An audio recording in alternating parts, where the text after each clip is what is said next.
Siema! Dzisiaj duża konsola od Nintendo, a w zasadzie duża to nie jest chyba najlepsze słowo. Bo dzisiaj zobaczycie GameCube'a. Czyli kostkę do grania stworzoną przez Nintendo jako następcę Nintendo 64.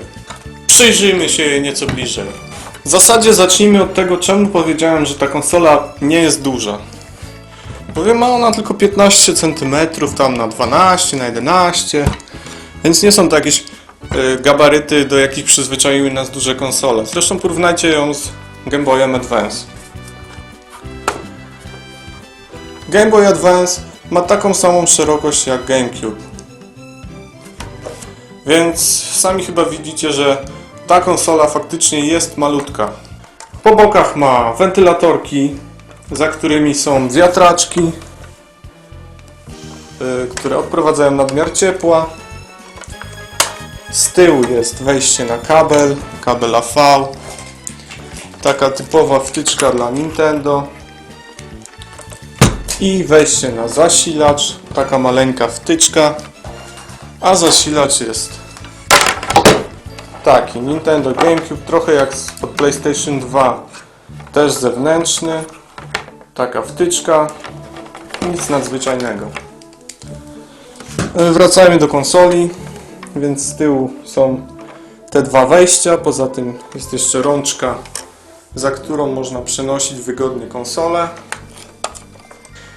Z przodu są 4 wejścia kontrolerów, czyli tak samo jak miało to miejsce w Nintendo 64.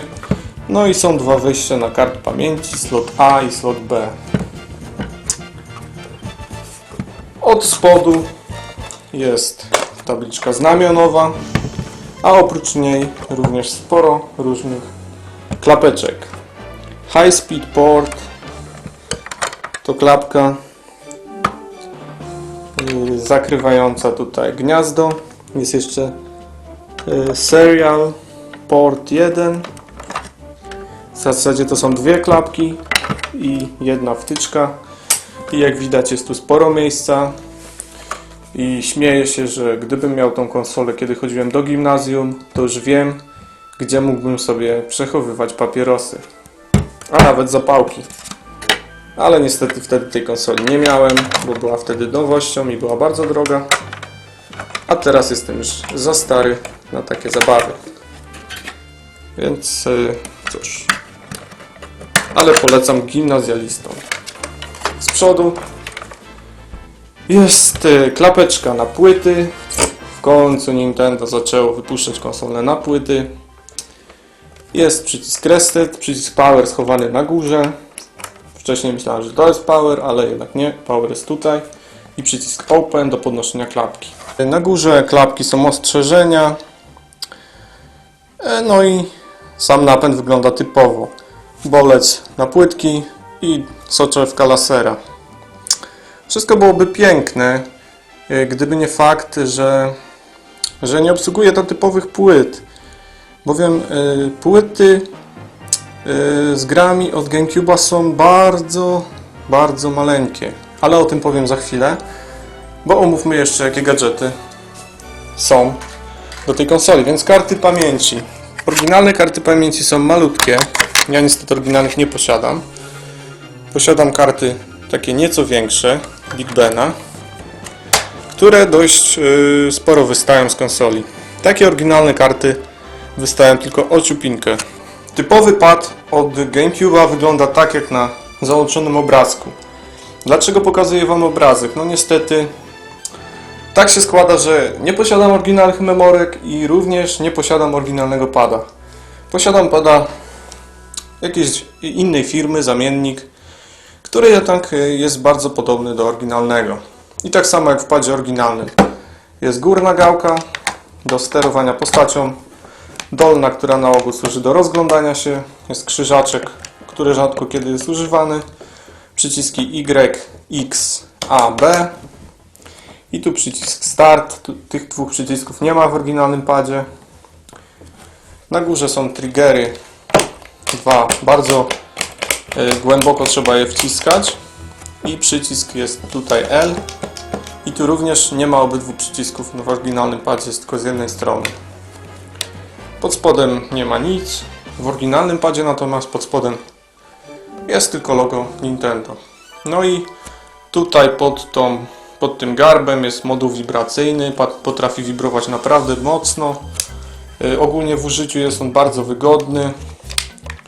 Nie mam absolutnie żadnych zastrzeżeń. Wprawdzie i tak wolę DualShocka, aczkolwiek pad od GameCube'a naprawdę pozytywnie mnie zaskoczył. Za przykład gry weźmy sobie Mario Kart Double Dash, czyli świetną grę wyścigową z serii Mario Kart. Jako że gry są na płytach, więc pudełka to typowe pudełka DVD o w zasadzie takich samych gabarytach jak te od PlayStation 2. Zobaczmy natomiast, co jest w środku. No, w środku jest maleńka płytka, na górze napis GameCube, tutaj są wszelkie instrukcje, no i maleńka płytka. Porównajmy ją z płytą od PlayStation 2. Proszę, zobaczcie sami. Jest dużo mniejsza, a w konsoli się prezentuje tak. Uroczo. Taki bardzo minimalistyczny obrazek. Gdybyśmy natomiast chcieli włożyć płytę od PlayStation 2 do konsoli, no to ta oczywiście by się w ogóle nie zmieściła w obudowie. Dlatego też często jak się spotyka konsole przerobione, to mają one albo wycięte obudowy tutaj, żeby płyta się mieściła, albo po prostu obudowy są zdejmowane. Bo oryginalne płytki są malutkie. Czyli Nintendo z jednej strony chciało pójść w stronę nowości, z drugiej jednak panicznie bało się piractwa, przez co wypuściło taki nośnik, który będzie trudny do podrobienia, co oczywiście i tak zostało podrobione, ale może nie w tak wielkim stopniu jak na przykład gry na PlayStation 2. No ale wadą takiego małego nośnika jest też jego mała pojemność, przez co niektóre gry są okrojone w stosunku do wersji z PS2 czy chociażby z Xboxa. No bo nie ma miejsca na przykład na ścieżkę dźwiękową, na filmiki, no bo tu jest bodajże 1,5 giga pojemności. No więc to w zasadzie tyle odnośnie budowy konsoli. To zobaczmy, jak ona działa. Konsola podłączona, możemy ją zatem włączyć.